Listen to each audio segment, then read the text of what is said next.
So the first thing to do is to put some sky in. So I'm just going to mix up a little bit of cobalt blue or cerulean blue, whatever colour you want to put in the sky, and I'm just going to put a light coat.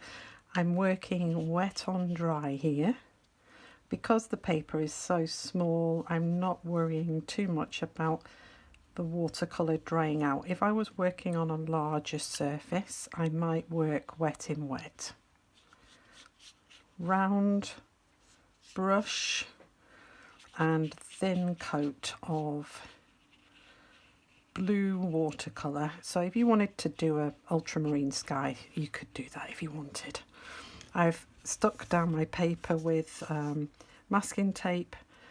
I'm using A5, and it just as a quick tip, if you wanted to lift some clouds out, all you need to do is take a scrunched up sort of paper towel or a piece of tissue and just lift,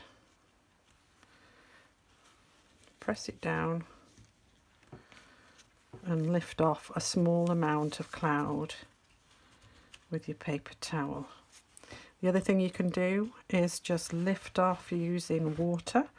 So if it doesn't come out very strongly and you want to just put some water back in, you can lift it off using a paper towel or your brush.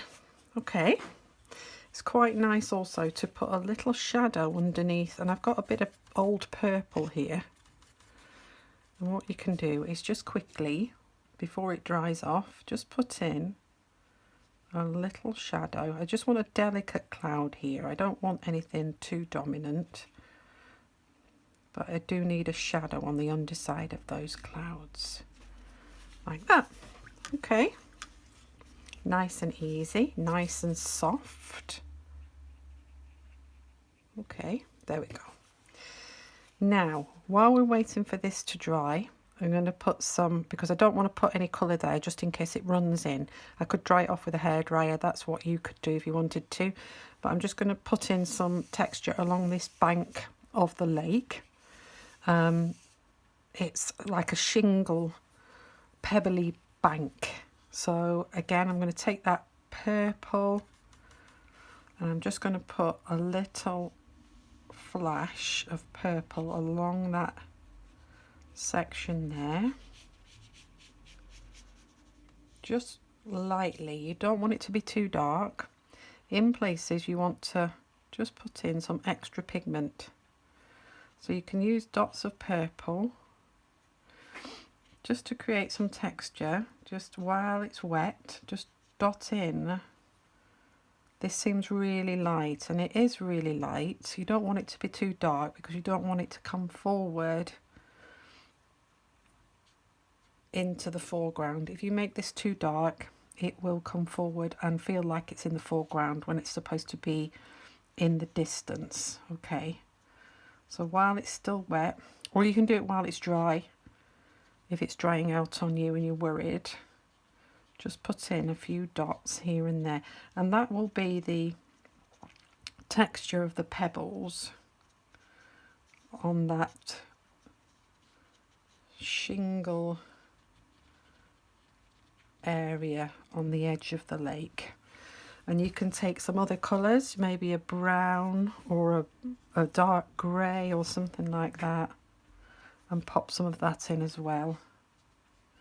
Just small dots, no large dots here, just small. And you can make some areas a little bit darker than others so that you get some depth, but not too dark and not too defined. They want to be delicate. Okay, so there we go. Now by the time you've done that, that should be dry. And we're just going to put some hills in. One is going to be a mountain and the other one is going to be tree, a bit of forest. Okay, so for the mountain, if you take a bit of black and add a bit of brown into it maybe, and then put a dot of purple in, so you get this sort of tone. It's like a purple grey, needs to be in the distance, you see. So the more sort of purple bluey colour in the grey, the more it will go back into the distance, and that's what we want. All right, lighter at the bottom, darker at the top, and you'll get a sort of atmospheric mountain. And if you want to darken it up a little bit further in places, just take more of that pigment that you mixed up and just put a little bit extra colour in places like this. Just again, you don't want very much because you want it to remain in the distance, so don't add too much pigment in to that. Ooh, it's a bit dark. Just picked up a bit too much paint there. Just put a little bit of it on, wipe it off, and then just blend it into your picture. Just a little bit of texture, but not much. Okay, I'm going to leave that there. Don't want it too dark. If it's too dark, it'll come forward. The other one, we're going to do a green, but in the same way, the green needs to be knocked back. Do not use green straight out of your tube or your pan. Put a bit of brown or a bit of purple into it and test it out on a piece of paper first to see if it's, we don't want a strong green, we want a green that's quite muted. So again, just get it on the paper.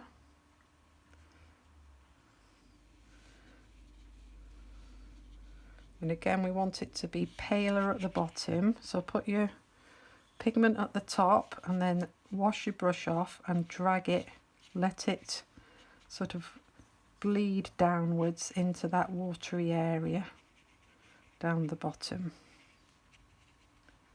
And again, pick up more pigment where you want darker areas. Again, we don't want to see trees, we just want to see a little bit of texture, but no defined trees. Too far away to have defined trees. But what you can do is take a fan brush or even a dry acrylic brush and just flick at the tops of those. I don't know whether you can see that happening, but if you flick at the top of those hills, you get like a little bit of texture coming out, and that will help describe the tops of the trees. Okay, just going to put a little bit more there just to separate that section from the background hill.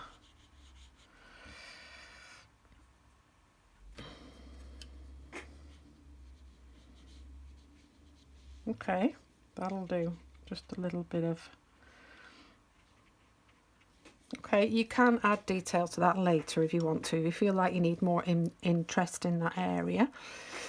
But the main focus are the pebbles in the water, so that's where we want our eyes to go. Okay, and what you're going to do is you're going to paint the pebbles as they are, right? So you need a series of greys, all different colours. Grey purple, grey blue, grey brown, all that sort of thing, and browns and yellow ochres. So lots and lots of different colours of pebbles. So this is the yellow ochre. I'm going to put that on that stone there. And what you're going to do is you're going to paint each individual pebble as it is without water on it. Okay, so you might decide that you want a bit of yellow in that pebble, so pop a bit of yellow in just to brighten it up. We've got some lovely colours down here in the foreground, so you might want to actually put some colour into your pebbles. It might be that as you go off into the distance that your colours become muted, so less intense. You might have some sort of bluey greeny pebbles. So let's get them in. Okay, so you're just going to keep working like that. Add in sort of darks and lights to things as well, not just one solid colour. You do want some texture on these pebbles, and if there are shadows, you can put shadows in, etc, etc. Just make those tones slightly lighter as you go backwards and smaller. So you'll have some marks that you've made already, but as you go backwards, you just want to sort of become tiny marks, right? So medium marks in the middle ground, and then larger marks in the foreground. Okay, I'm going to put this on time lapse so you can see it being filled in.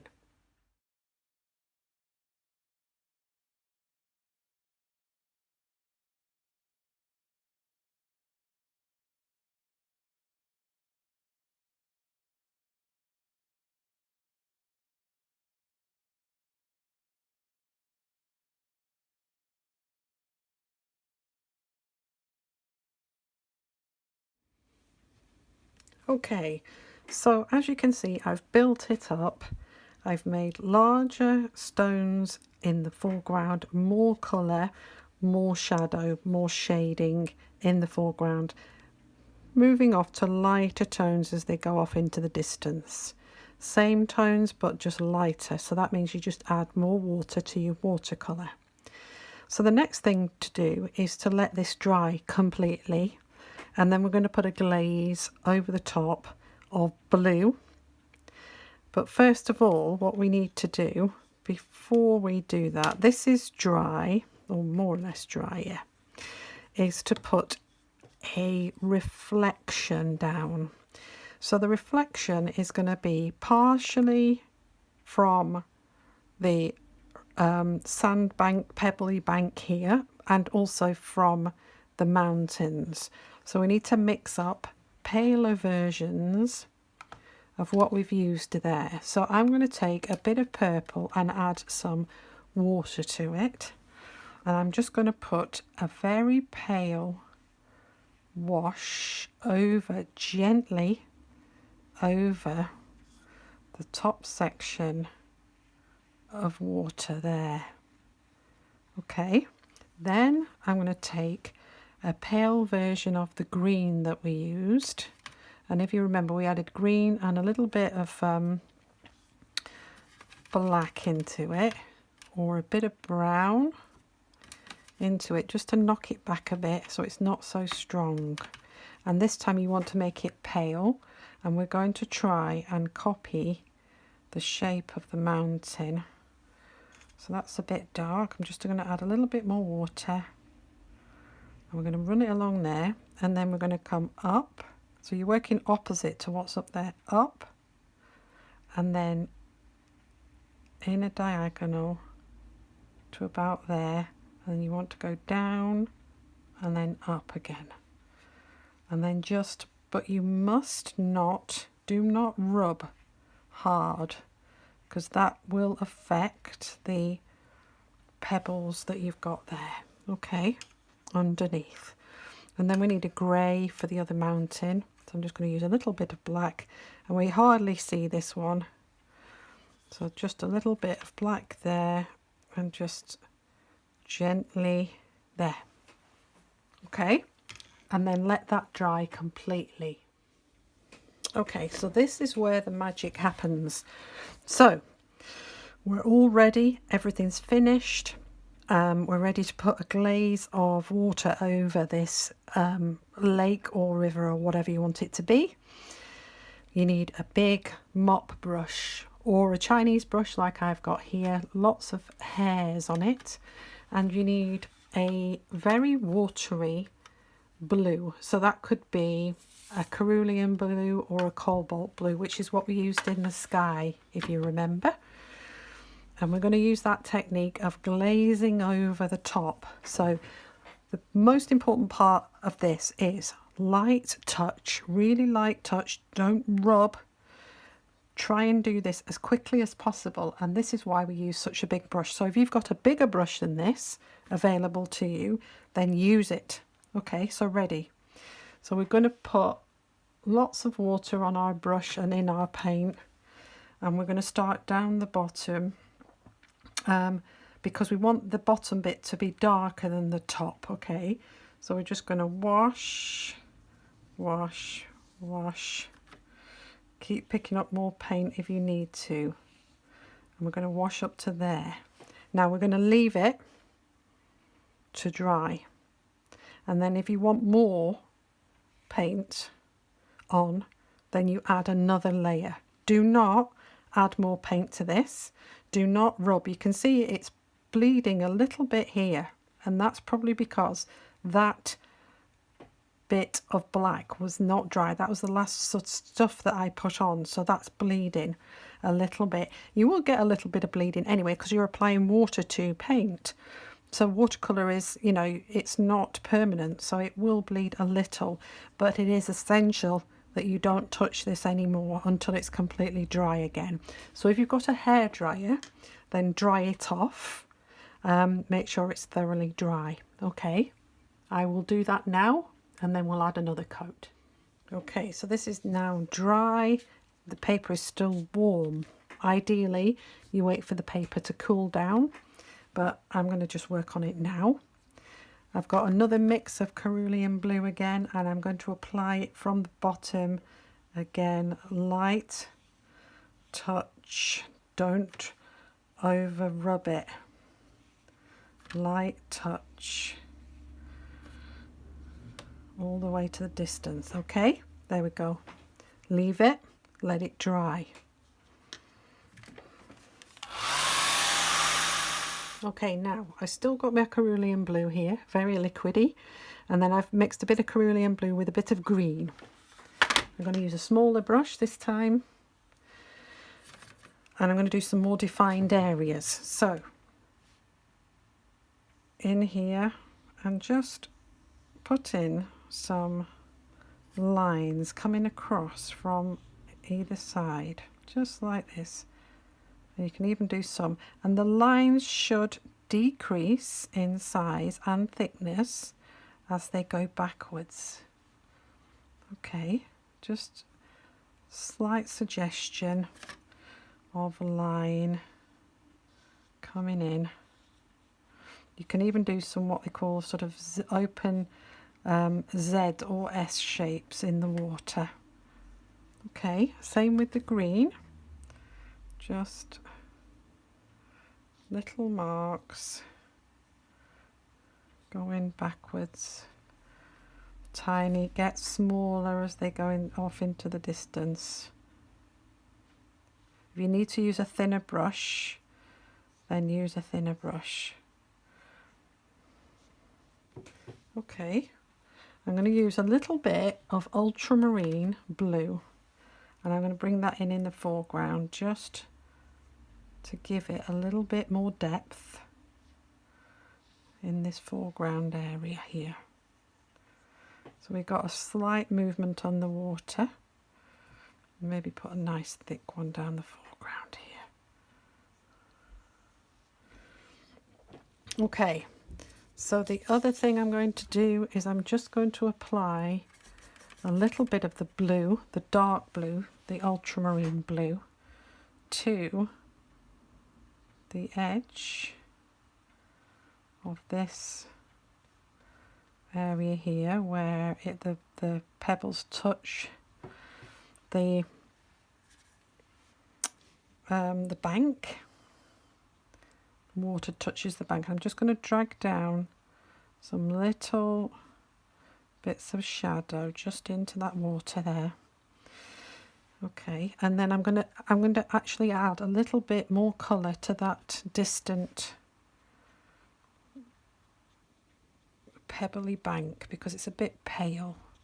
So I'm just going to put in some little marks like this, just because it's a little bit pale and I need it to stand out a bit more. You could take the different colours that you've used in the water and work into them like this. Okay, there we go. A little bit of shadow coming down here. There we are. Now, and the other thing I'm going to do is I'm going to take some green and I'm going to put it along this edge here, like that. And I'm just going to drag up some colour from that edge like this, just to enhance. This is why I say just wait until the end, just to work out if you need more texture in the distant areas, because you don't really know until you've done your foreground. You don't really know if you need more texture or not. And it's important that you don't do, well, if you do it first, what happens is you then have to go in and fiddle a lot, and it's quite difficult to remove. So it's better at times just to do a little bit, and then you don't have to remove so much. I'm going to take a little bit of black and I'm just going to go in here. I'm going to do the same thing, just lift up some texture into that there. And I'm just going to soften it with a bit of water into those hills in the background. Okay, so the last thing we're going to do is we're going to put some highlights on, and for the highlights I need some gouache. So I'll be back with you in just a tick. Okay, so here I have some gouache. It's in an old tube and it's dried up, and you can see. So I'm just working into the lid of it so I don't waste any. But if you've got some, just squeeze it out on your palette and wet it so it works. You want a creamy consistency so that it fills up your brush and that it's easy to paint on. Okay, so there we go. I'm now just going to run across some of these lines and just put in some little highlights like this. And again, you can use that sort of zigzag shape. And it's magic, this stuff, because it does sort of, it semi-disappears into the paper. But if you want it to be more defined, then you can just over paint it with another layer and it'll stand out even more. The thing with gouache is it's opaque, so it'll sit on top of your watercolour. If you use white watercolour, it doesn't work. What it does, it just absorbs into the paper. So again, finer lines as you go away and paler lines. So just add a little bit more water into your mix as you go back. You very much work with gouache like you do with watercolour. Gouache is just opaque watercolour, really. Just the odd flash of white here and there, just to give it that extra bit of depth in that water, and have some of the marks going off the side of the paper as well as coming into, like I'm doing here. All right, and also you can get sort of circular marks when you get closer to the foreground, and there's no reason why you can't mix your gouache with a little bit of colour if you wanted it to be a pale blue or something like that, and make them thicker as they come forward. Okay, so I think we're going to leave that bit alone. I'm just going to take the masking off, the masking tape, because I just want to see what it looks like against. It's a bit difficult to see the final result without taking this tape off, because it really does brighten up the colours once you've taken the tape off and you've got a light coloured boundary around your paintings. So whip off this tape and hope it doesn't pull the paper with it. If it does, use that tip of mine, which is to use a hairdryer. If it starts feeling like it's pulling the paper up, just use a hairdryer and apply it to the underside of the tape, and it melts the glue. So there we go. So you can see there's a bit of pull there. Another tip, take your finger or a rubber and just rub. And what that does is it pushes the paper back down and stops it looking like it's torn. Okay, so I quite like this, but a couple of things that I'll do to it before I finish. One is I'm going to put some darker blue down the foreground. I want that foreground to come forward on me, and it's not coming forward enough. So I'm going to put some like this. Oops. I'm going to put some shapes just in that foreground area, like that. Slightly lighter as we're going away. I'm just going to increase those marks a little bit more, and I'm just using the very tip here to get thinner marks as we're going away. Just the very tip of my brush. If it's not thick enough, if it's too thick, use a detail brush. You can see already that that's helping. So a few more marks in here and I think we'll be nearly there. Assess your work all the time. Decide whether things are strong enough or if they're too strong, lift them off. Again, use the tip just to, that's probably a bit dark. Let me put this down here. There we go. Just gonna lift a bit of that off because it's a bit dark, just by spreading it out. I've gone over my edge there, forgetting that I've got my masking on there and there. There we go. Just going to soften that in. Rather than lifting it off and affecting what's underneath, I'm just going to soften it into the painting. Okay, the other thing I think I'll just fiddle with, I'm just going to take some brown, I'm just going to put some texture just along that line there. And I'm going to use that fan brush. I'm just going to flick it, oops, soften it into both the bottom and the top, just to give it an added bit of dimension there. And I might do the same with the bottom as well, just give it a little bit more, it just needs a little bit more colour, I think. It's a bit soft. There we go. Again, just, you can do this with a normal brush, but it's quicker with a fan, just to soften things in. And I'm also not happy with the strength of colour on that reflection there, so I'm just going to take a little bit more of that green. I'm just going to add a touch more. A reflection is always darker nearer the object than it is further away, so we can leave this bit lighter, but I'm just going to darken it up a touch. There, I think that's better. Okay, I'm quite happy with that. I'm going to leave it alone. If I fiddle more with it, it'll probably destroy it. So practice.